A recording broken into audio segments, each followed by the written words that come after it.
Mastering commas with relative pronouns. Hello, learners. Welcome back to our English grammar series. Today, we're going to dive into a very important topic: commas with relative pronouns. This can seem tricky at first, but don't worry, we'll break it down step by step.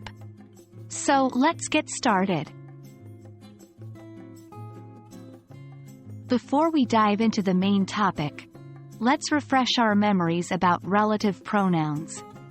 They are words like who, whom, which, that, and whose.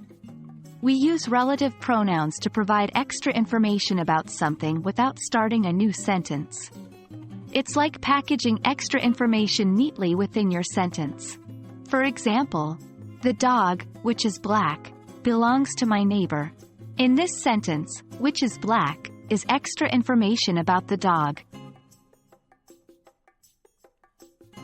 Now that we understand relative pronouns, let's talk about when to use commas with them. This mostly happens with non-restrictive clauses. Non-restrictive clauses provide extra information that isn't essential to understand the sentence. Let's see an example. Mrs. Johnson, who is my English teacher, is very kind. Here, who is my English teacher, is a non-restrictive clause. It provides extra information about Mrs. Johnson, but it's not essential for understanding who Mrs. Johnson is. In such cases, we use commas before and after the clause. However, when we have restrictive clauses, we don't use commas. Restrictive clauses are essential for understanding the sentence. They restrict or specify the noun they refer to. For example, the people that don't study often fail the test.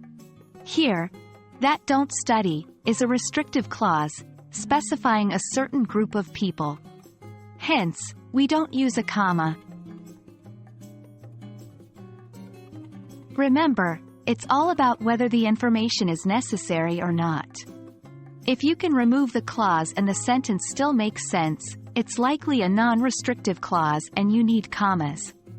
If removing the clause changes the meaning of the sentence, it's a restrictive clause and you don't need commas.